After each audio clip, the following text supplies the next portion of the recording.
My daughter-in-law said that my food was inedible, so I smiled and sold the apartment they lived in for free.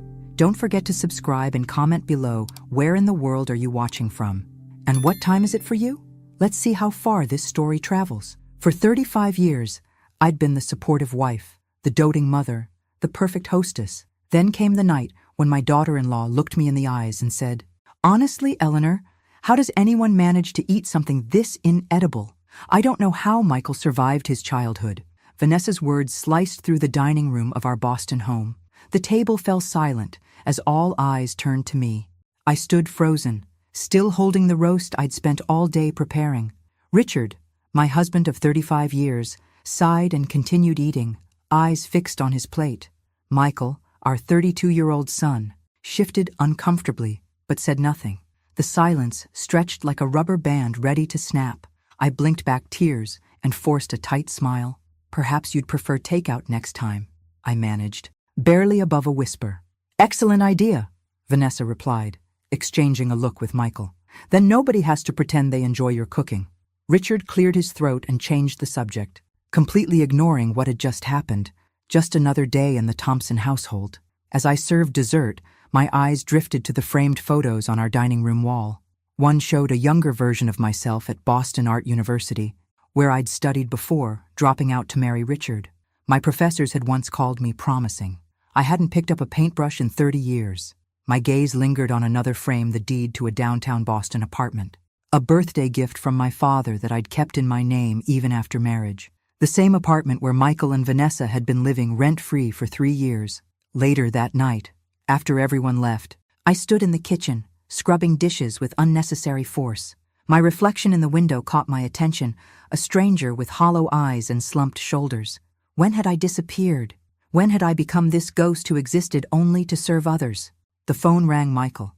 "Mom? Vanessa and I were wondering if we could borrow your credit card for a furniture purchase. We'll pay you back next month." Just like the loans they'd been promising to repay for years. Just like the temporary living arrangement in my apartment that had stretched to 3 years. Something inside me snapped. "No," I said, the word feeling foreign. "What?" Michael sounded shocked. I said, "No." "Michael." My voice was steadier now. Silence, then anger. "Is this because of what Vanessa said? She was just being honest. You've always been too sensitive." I hung up without another word. My hands were shaking, but not from fear. For the first time in decades, I felt something else stirring within me, something that felt dangerously like power.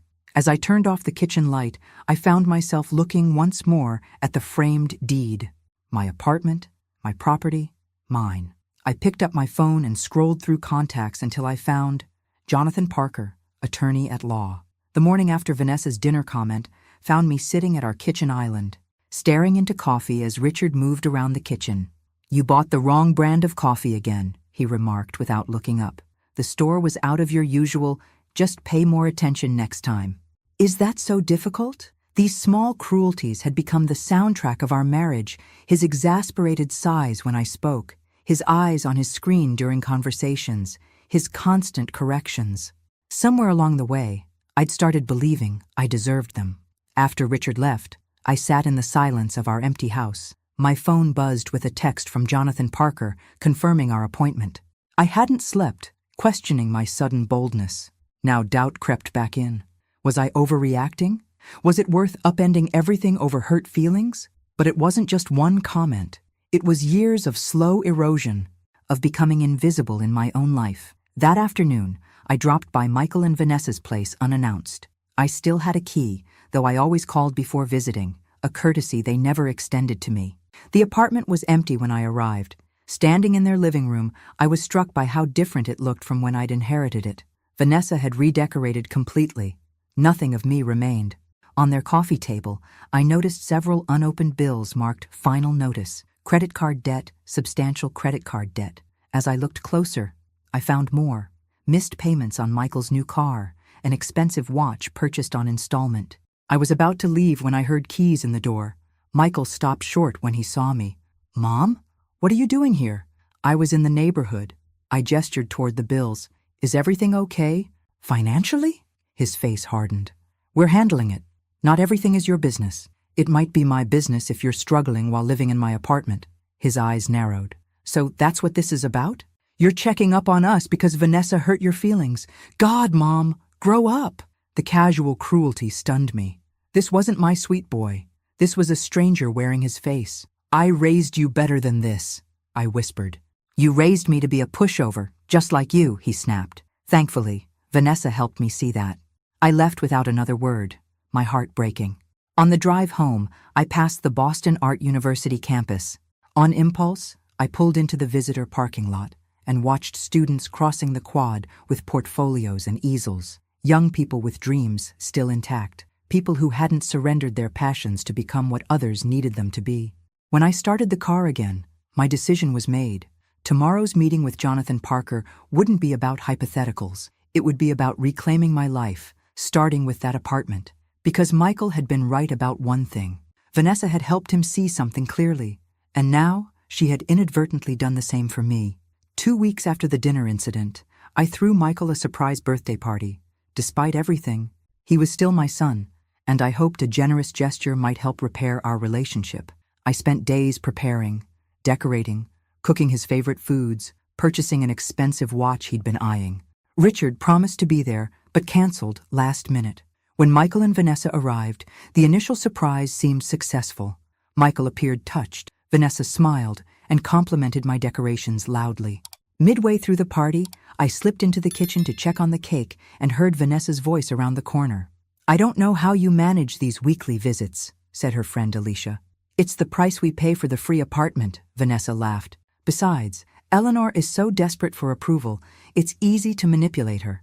Did you see the gift? Exactly what I suggested, and she has no idea she's being used. I froze, hand gripping the doorframe. For the rest of the evening, I moved through the party in a daze. When Vanessa made another cutting remark about my cooking, something in me finally snapped. If you don't like my food, perhaps you should cook in your own home, I said quietly. Vanessa immediately amplified the moment.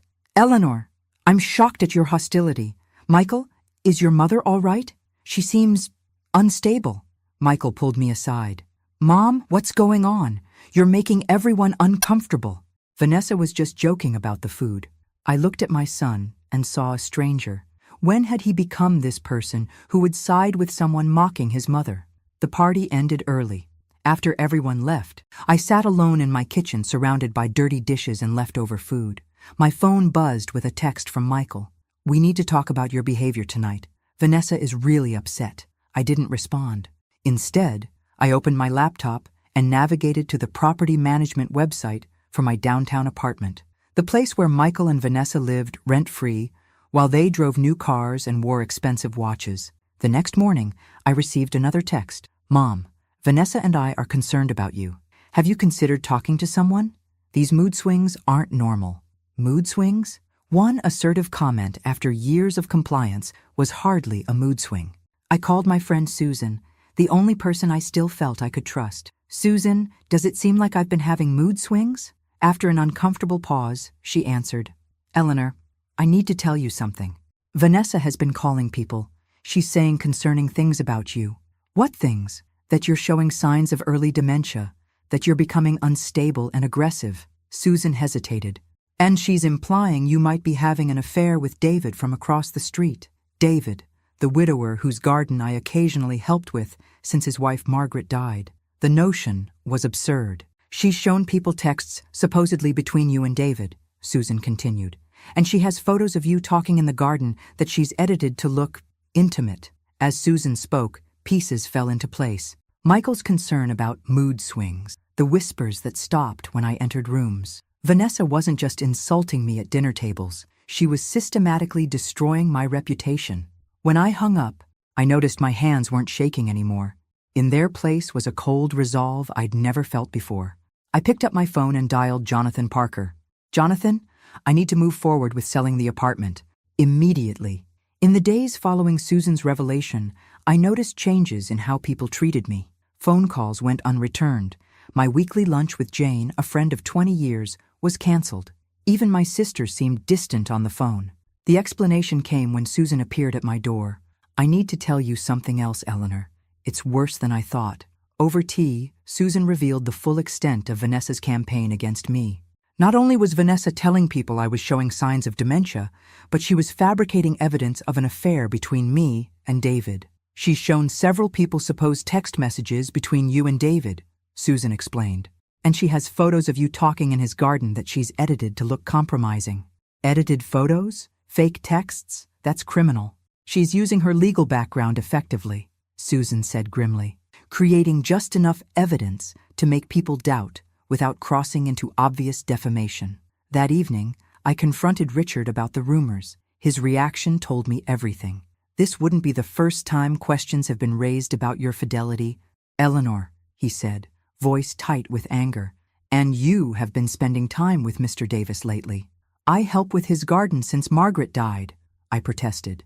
Just like you helped your friend from that painting class 7 years ago? Richard shot back. Messages at 11 p.m. weren't about watercolor techniques, were they? The accusation struck me like a physical blow. The painting class, my one attempt to reconnect with my abandoned passion, had ended with Richard's unfounded jealousy forcing me to quit. I tried calling Michael that night, but he didn't answer.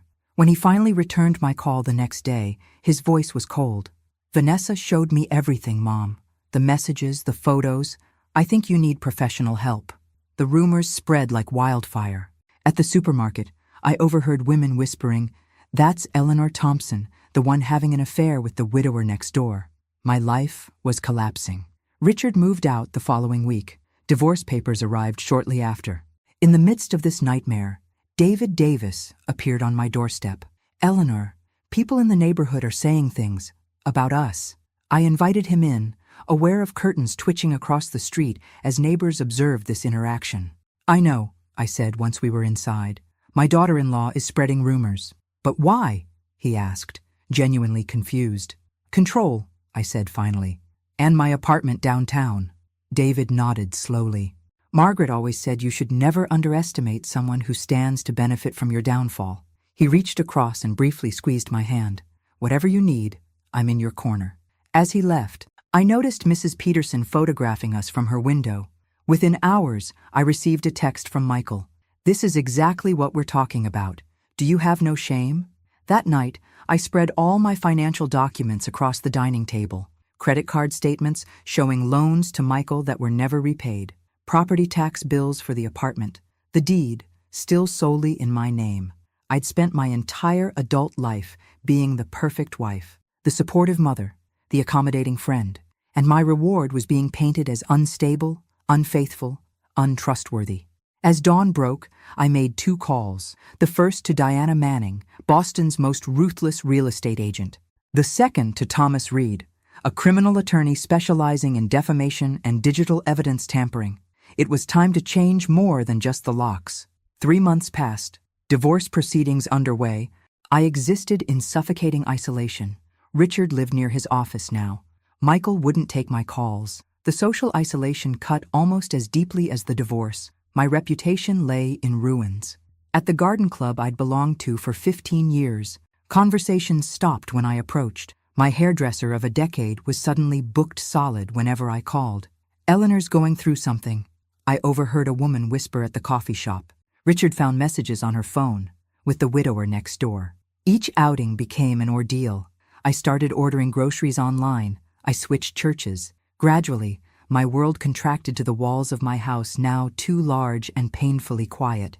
Through Susan, I learned that Vanessa continued fueling the narrative of the unstable mother-in-law, now adding that I had tried to sabotage Michael's marriage out of jealousy. Thomas Reed, the attorney I'd hired to investigate Vanessa's defamation, called with an update. "Mrs. Thompson, we've confirmed the text messages were fabricated.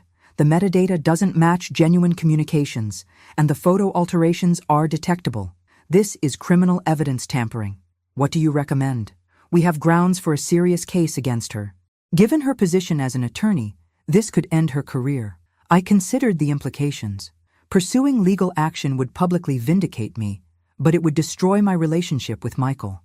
Despite everything, he was still my son. "Let's hold off for now," I decided. "Keep collecting evidence, but don't file anything yet." In a desperate attempt to reconnect, I showed up unannounced at Michael and Vanessa's apartment one evening. I found Vanessa entertaining guests at a dinner party. The panic on her face quickly transformed into a condescending smile. "Eleanor, what a surprise! You should have called first." Her tone alerted her guests. She whispered to those nearby, "My former mother-in-law. The divorce has been hard on her. Michael isn't here, he had to work late." The humiliation was complete when one guest suggested calling me an Uber, as if I were incapable of managing alone.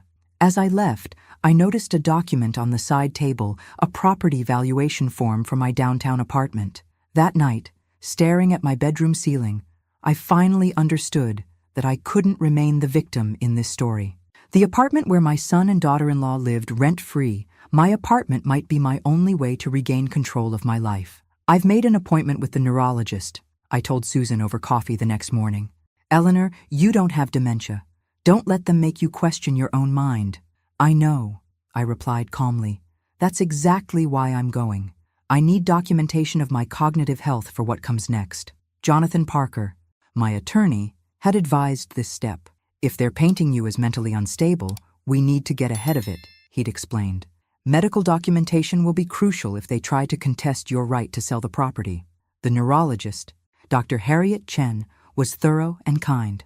After testing, she confirmed, "Mrs. Thompson, your cognitive function is excellent. There's absolutely no evidence of dementia or any impairment." Armed with this documentation, I moved forward with my plan. Diana Manning confirmed what I suspected. Boston's housing market was booming, and my apartment's prime location made it extremely valuable. "We should list it immediately," she advised. "Properties like this don't stay on the market long."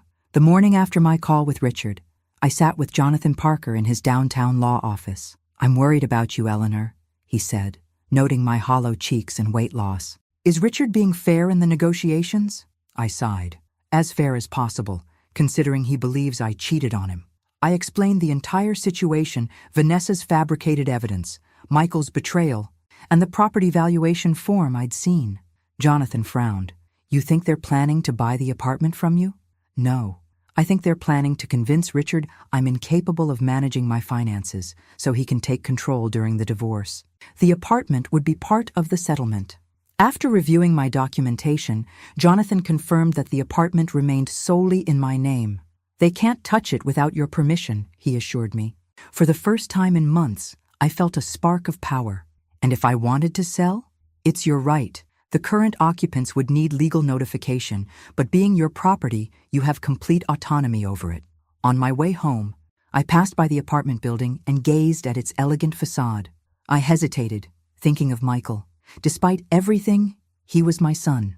Selling the apartment would sever one of the last connections between us. But then I remembered the unanswered messages, the ignored calls, how he stood beside Vanessa while my reputation was destroyed by lies. My son had chosen his side, and it wasn't mine. That evening, I made my decision. Tomorrow I would call a real estate agent. The next morning my doorbell rang. I opened it to find David Davis on my doorstep. "Eleanor, I thought you should know. Vanessa came to see me yesterday." "What did she want?" "She asked if I would be willing to testify about our relationship," he said, making air quotes. "She implied it would be better for me if I cooperated with their narrative." "Blackmail?" I asked, feeling sick. "Not explicitly, but the implication was clear." He hesitated. "Eleanor, I told her I'd be happy to testify about how you've been a kind neighbor who occasionally helps with my garden. Nothing more. I also mentioned that my security cameras have recorded every interaction we've had in my yard." I felt a surge of gratitude. "You have security cameras?" "Installed after Margaret's jewelry went missing last year," he explained. "The cameras show nothing but neighborly conversations between us. I offered to provide the footage to Vanessa. She left rather abruptly after that. For the first time in months, I laughed a genuine laugh that felt foreign in my throat. After David left, I called Diana Manning and scheduled our first meeting. Then I called Dr. Chen's office and requested additional copies of my neurological evaluation. Finally, I contacted my bank and began moving my accounts to a new institution where neither Richard nor Michael had any connections. That night, I pulled out a box from the back of my closet, my old art supplies, untouched for decades. The brushes were stiff, the paints dried out, but holding them felt like reconnecting with a long-lost friend. I ordered new supplies online and set up a small easel in what had been Richard's study. As I cleared his remaining possessions from the desk, I found an old photograph tucked in a book, Richard and me on our honeymoon in Rome. I studied the young woman in the photo, bright-eyed, confident, full of dreams. Where had she gone? As I placed the photo back, I made another promise to myself. When this was all over, I would go to Italy. Not as Richard's wife or Michael's mother, but as Eleanor Thompson, artist, traveler, woman reclaiming her life. I didn't act impulsively. With methodical calm, I developed a careful plan. First, I hired Diana Manning, a respected realtor specializing in luxury Boston properties. I want absolute discretion, I instructed her. The current occupants shouldn't know the property is for sale until absolutely necessary. Diana agreed. We'll only schedule viewings when we have serious, pre-approved buyers. She evaluated the apartment at a value significantly higher than I expected. Boston's real estate market was hot, and the location was premium. Following Jonathan's advice, I took measures to document my mental capacity and financial decisions. I consulted a therapist and neurologist, obtaining reports confirming my cognitive abilities. I also compiled a detailed history of all communications ignored by Michael and Vanessa, along with evidence of the rumors Vanessa spread. Meanwhile, I began reorganizing my life. I updated all passwords. I reviewed my will and removed Michael as primary beneficiary, establishing that he'd only receive his inheritance if he completed a financial counseling program. I transferred funds to a new account at a different bank. During this period, the divorce proceedings advanced. Richard, convinced of my infidelity, was surprisingly generous, driven, I suspect, by guilt for so readily believing the lies about me. I accepted the settlement, knowing the apartment sale would provide the financial independence I'd need. Susan, my loyal friend, noticed the change in my demeanor during our weekly coffee. "You seem different," she commented, studying me over her cup. "I feel different," I replied. Behind my pain, there was a growing resolution. For the first time in decades, I was making decisions for myself, not to please Richard or Michael. 2 weeks later, Diana called with news. "I have a very interested couple. He's a surgeon at Mass General. She's a university professor. They're willing to make an offer above asking price if they can see the property this week." I took a deep breath. "Schedule the viewing, Diana.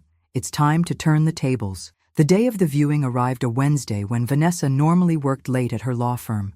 I'd deliberately chosen this time, wanting to avoid confrontation. Diana would show the property while Michael and Vanessa were out. But fate had other plans. A court case was unexpectedly canceled, and Vanessa returned to the apartment earlier than usual. I was sitting in my car around the corner, having insisted on being nearby, just in case. My phone rang. It was Diana. "Mrs. Thompson, we have a situation." Mrs. Porter arrived home during the viewing. My heart raced. What happened? She was upset. "The Chens left quickly, but they're still interested. However, Mrs. Porter is now calling your son. I thought you should know." As if on cue, my phone beeped with an incoming call. "Michael." I declined it, watching the screen light up again immediately. After the 5th call in 3 minutes, I finally answered. "What the hell are you doing?" Michael's voice was so loud I had to hold the phone away from my ear. "Selling my property," I replied, surprised by my own calmness. "We live there. That's our home. It's a property I've generously allowed you to use rent-free for 3 years, I responded. "Given how you've treated me recently, I've decided it's time to end that arrangement. You have 60 days to find other accommodations." "You can't do this," Michael's voice broke. "We can't afford anything else in this area. You should have thought about that before allowing your wife to destroy my reputation and my marriage," I said, my voice steady despite my trembling hands. "Actions have consequences, Michael." "Mom, please, we'll pay rent. Whatever you want." The desperation in his voice momentarily shook my resolve. This was my son, my only child. "It's too late for that," I said finally. "The Chens have made an excellent offer. I'm accepting it."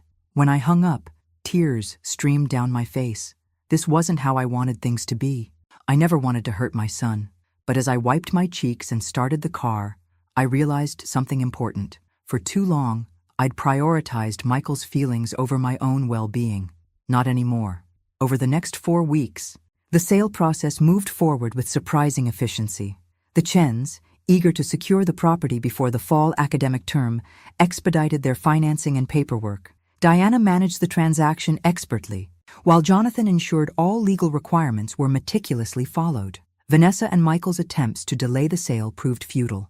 Their attorney sent a letter claiming verbal promises of long-term residence, which Jonathan quickly dismissed by producing the original correspondence from 3 years ago, clearly labeling the arrangement as temporary. Through Susan, I learned that Vanessa and Michael were struggling to find affordable housing in Boston's expensive market. Their financial situation, apparently precarious despite outward appearances, limited their options. "They're telling everyone they're choosing to move to Medford for more space," Susan reported during our weekly coffee.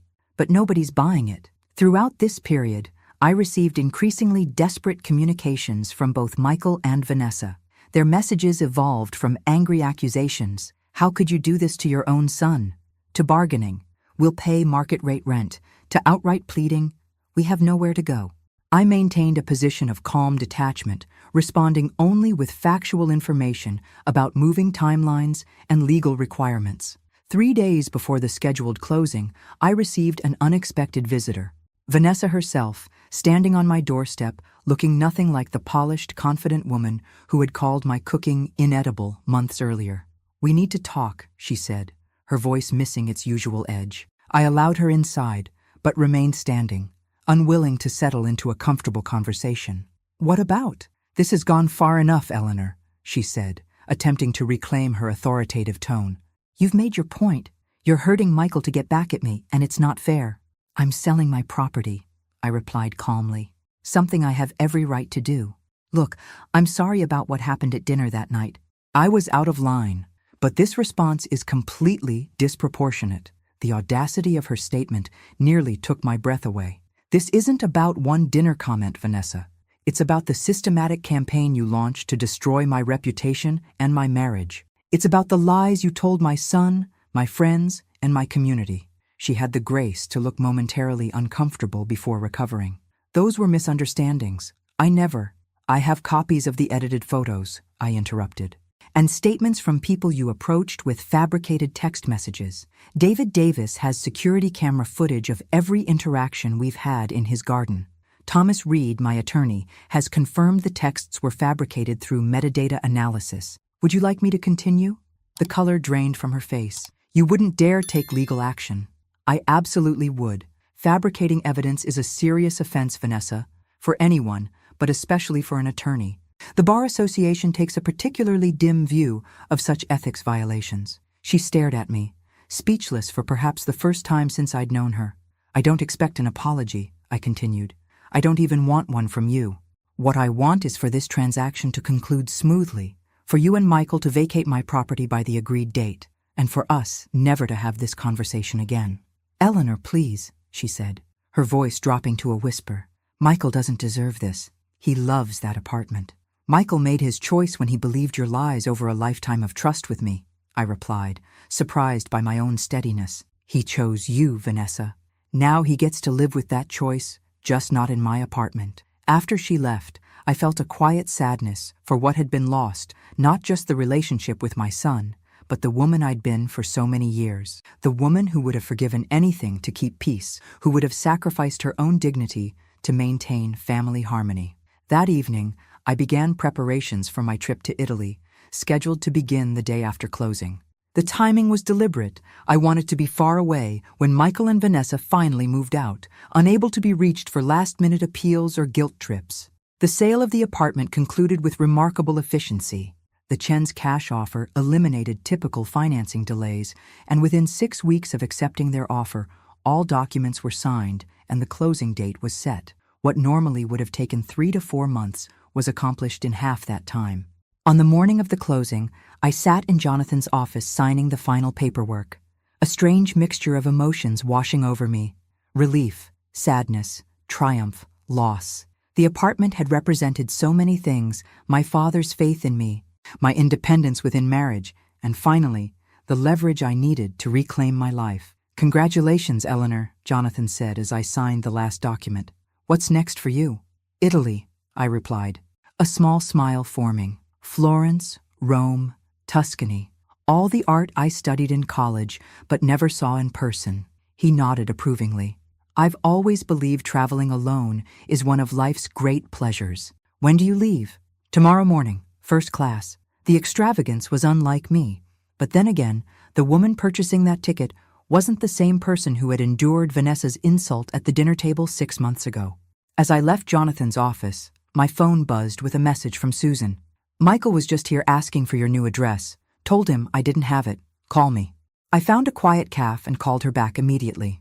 He seemed desperate, Susan explained. Said Vanessa moved some of her things out last night to Douglas Fleming's place. Apparently they've been seeing each other for months. The revelation didn't surprise me. Vanessa had always been strategic, and a senior partner at her law firm represented a significant upgrade from my schoolteacher's son. How did Michael seem? I asked, concerned despite everything. Shocked? Hurt? He mentioned finding messages on her phone a few weeks ago, but didn't want to believe it. So there it was, the complete unraveling of the life Michael had chosen over loyalty to me. While I took no pleasure in his pain, there was a certain symmetry to it. He had chosen to believe Vanessa's lies about me. Now he was forced to confront her lies to him. That evening, as I finished packing for Italy, my doorbell rang. I opened it to find Michael standing there, looking like he hadn't slept in days. "Can I come in?" he asked, his voice ragged. I stepped aside silently, allowing him into the house where he'd grown up. We sat in the kitchen, the heart of our family home, now feeling like neutral territory. "Vanessa's been having an affair," he said without preamble, "with Douglas Fleming, her boss." I nodded. "I'm sorry to hear that. Did you know?" "I suspected," I replied honestly. "She's always been ambitious." He stared at his hands. "I found messages on her phone weeks ago, but I convinced myself I was misinterpreting them." He looked up, his eyes red-rimmed. "I did to myself exactly what I did to you. I chose to believe what was convenient rather than what was true." The admission hung in the air between us. I offered nothing, no absolution, no, "I told you so." Some realizations need to be fully felt without the cushion of forgiveness. "I should have trusted you," he continued. "After all those years, after everything you've done for me, how could I have believed her over you? That's a question you need to answer for yourself." "Michael," he nodded slowly. "I've been thinking about it constantly.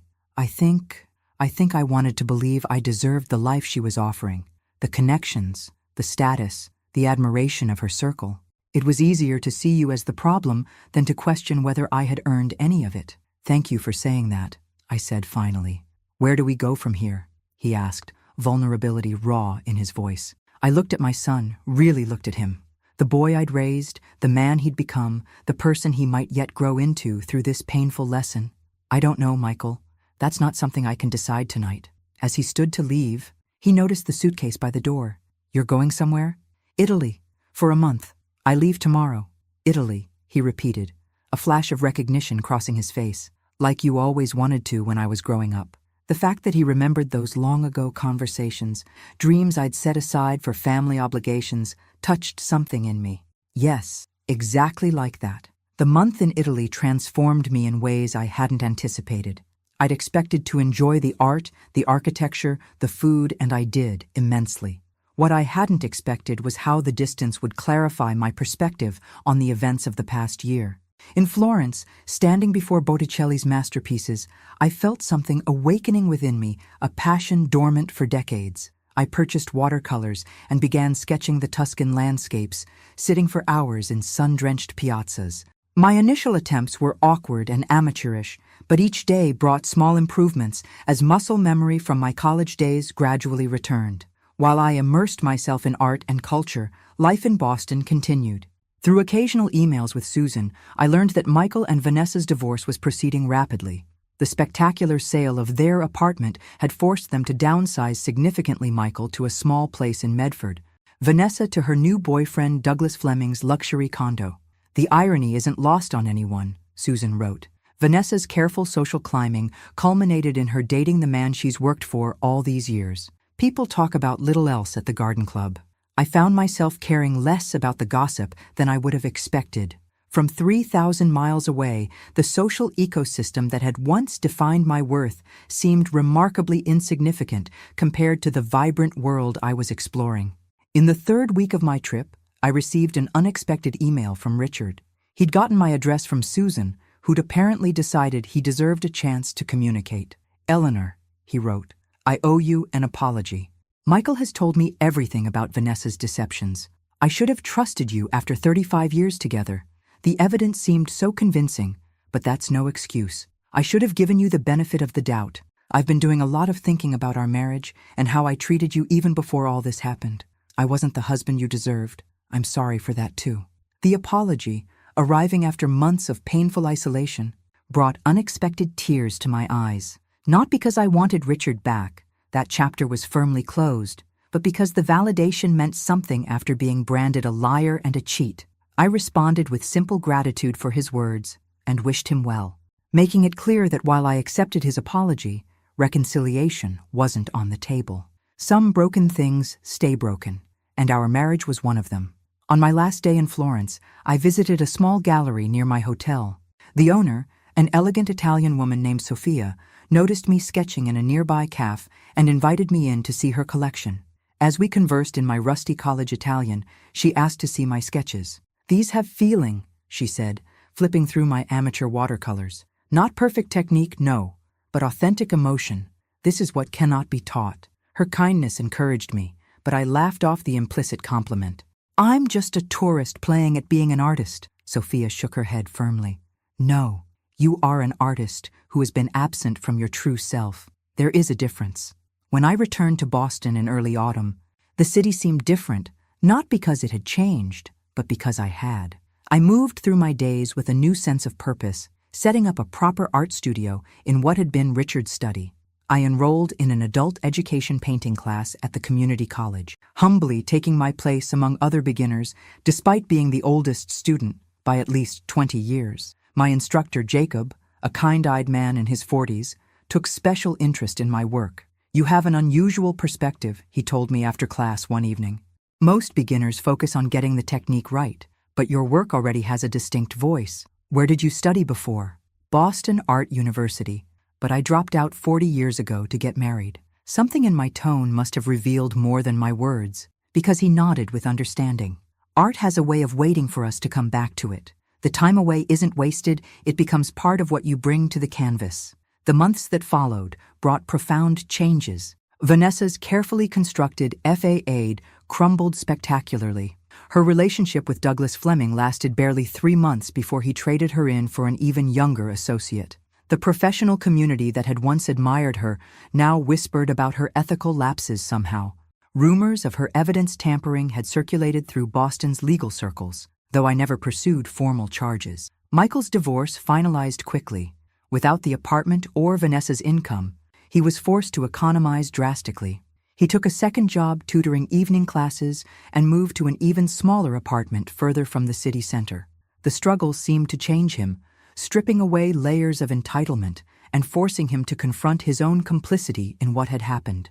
Our reconciliation progressed slowly, with careful steps from both sides. We began with occasional phone calls, then coffee meetings in neutral locations. The conversations were initially awkward, punctuated by long silences and careful avoidance of painful topics. Gradually, honesty began to emerge. I was so desperate to please Vanessa that I couldn't see what was happening, Michael confessed during one of our meetings. It was easier to believe you were having problems than to admit she was manipulating me. I made my own difficult admissions. I enabled your dependency. I was too submissive, too afraid of losing your affection to establish healthy boundaries. I never required you to be accountable. Each conversation peeled back another layer of hurt, revealing the tangled roots of our broken relationship. There were setbacks, times when old patterns threatened to re-emerge. When Michael expected accommodations I was no longer willing to make. When I caught myself falling into the familiar role of self-sacrificing mother. But each time, we recognized the pattern and adjusted, learning to relate as adults rather than through our old dynamics. Meanwhile, my artistic journey continued. The community college classes had given me a foundation to rebuild my technical skills, but I found myself increasingly drawn to more experimental approaches. I enrolled in a more advanced workshop at the Boston Art Museum, where I was the oldest student by decades, but quickly became known for my emotionally evocative watercolors. My instructor, Marina Vasquez, took particular interest in my development. Your life experience gives your work a depth that my younger students can't access, she told me, after critiquing a particularly raw piece I'd created about the dinner that had changed everything. You've lived enough to understand that beauty and pain are often inseparable. As winter settled over Boston, I received exciting news. Diana Manning's friend Carla Winters, she owned a small gallery on Newbury Street, was putting together a show of late bloomers artists who found or returned to their craft after 50. Diana had mentioned my story and my watercolors, and Carla was interested in including me. I nearly dropped the phone. My watercolors? But I'm just a beginner again. They're not gallery quality. Carla disagrees. She saw those small pieces you had in your hallway when we were preparing your house for viewings. She said they have authentic emotional resonance. The phrase so closely echoed Sophia's words in Florence that it made me pause. I'd need to create new work, better work. You have 4 months, Diana said. The show opens in February. During this period, Richard reached out again. We met for coffee, our first face-to-face meeting since the divorce finalized. He seemed different, older, humbler, more thoughtful. You look well, Eleanor, he said, studying me across the table. There's something different about you.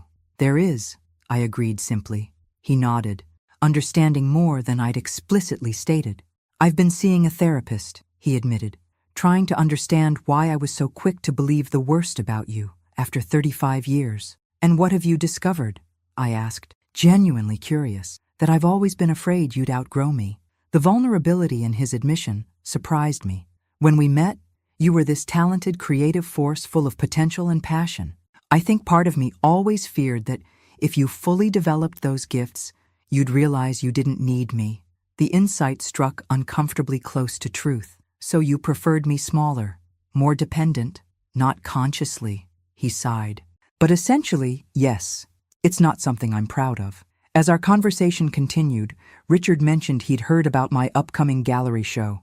I'd like to attend, if that wouldn't make you uncomfortable. I considered his request. As long as you understand it's not an opening for reconciliation. That chapter is closed, Richard. I understand, he said quietly. I just want to see what you've created, to support this new phase of your life, even if I'm no longer part of it. Walking home from our meeting, I felt a strange sense of completion. The anger and hurt that had consumed me for months had transformed into something else, not forgiveness exactly, but a kind of peaceful detachment. Richard was part of my past, not my future, and that was exactly as it should be. 2 years after that fateful dinner where Vanessa called my food inedible, I'm barely recognizable, not in appearance, but in presence and confidence. At 60, I've discovered a version of myself I never knew existed. My painting studio, once Richard's office, has become my sanctuary. Following my successful first exhibition, my work has gained modest but growing recognition in Boston's art community. I'm preparing for my upcoming solo show, balancing time between creating new pieces and teaching a watercolor class for beginners at the community center, finding joy in helping others discover their creative voices, particularly those who, like me, set aside artistic dreams for family obligations. Michael, now divorced and living a simpler life, has evolved into someone I genuinely enjoy knowing, not just as my son, but as a thoughtful adult. Our weekly dinners have become a pleasant ritual rather than an obligation. He's begun dating again a kindergarten teacher named Grace, who seems refreshingly genuine and kind. On a crisp autumn morning, my mail includes a thick cream envelope, an invitation to Vanessa and Douglas Fleming's wedding. I laugh at the irony and the transparent attempt to remind me of her success despite everything. The same day, Richard calls, asking if we might have dinner. There's something important I'd like to discuss, he says, and I understand he's still hoping for reconciliation. Sitting in my garden with tea, I contemplate these two communications, both representing paths back to my past. Vanessa's invitation, a reminder of humiliation suffered. Richard's call, an opportunity to return to the familiar security of my former role as wife. When Michael arrives for our weekly dinner, he notices the wedding invitation on the counter and mentions that he received one too. Are you going? He asks. I smile, a serene expression reflecting my inner peace. I think not. Some connections are better left in the past. And Dad? He mentioned he was going to call you. Some chapters once closed should remain that way, I reply gently. After Michael leaves, I prepare the same roast that Vanessa had called inedible 2 years before. This time, I cook it just for myself, savoring each bite while reviewing plans for my next adventure, a painting retreat on Spain's Costa Brava, where I've been invited as a guest instructor. Looking out my window at Boston's lights, I finally understand that true revenge wasn't selling the apartment or watching Michael and Vanessa's marriage collapse. It was rediscovering myself, establishing healthy boundaries, and learning to prioritize my own happiness. My phone rings, it's Carla from the gallery, with exciting news. A museum curator saw my work and wants to include 2 pieces in an upcoming exhibition of New England artists. As we discuss details, I find myself agreeing to commitments that will shape the next year of my life, defined by my choices alone. After we hang up, I pour a glass of wine and toast my reflection in the window. To you, Eleanor, I whisper, the woman you were always meant to be. Outside, snow begins to fall, the first of the season. I grab my sketchbook, eager to capture the transformation of the familiar landscape into something new and beautiful, just like me. The doorbell rings unexpectedly. When I open it, I find Susan standing there with a bottle of champagne, followed by David carrying a small cake. We heard about the museum exhibition, Susan says, grinning. This calls for a celebration. As we sit in my kitchen, glasses raised in toast, David asks the question I've been pondering myself. Did you ever imagine your life could change so completely at our age? I think about the woman I was 2 years ago, invisible even to herself, existing only in relation to others' needs and expectations. I think about the woman I am becoming, artist, teacher, traveler, autonomous being. No, I admit, but I'm grateful every day that it did.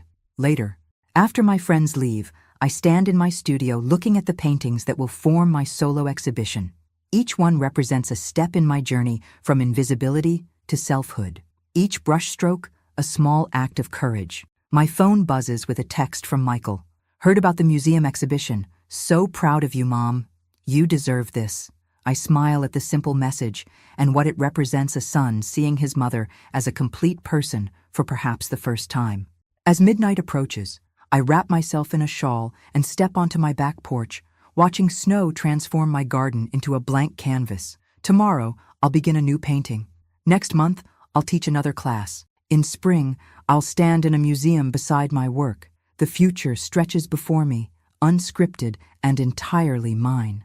Thank you, I whisper to the universe, grateful for the crisis that, though painful, freed me to live authentically for the first time in decades. The snow continues to fall, covering everything in pristine white, a perfect metaphor for the second chance I never expected and now cherish beyond measure.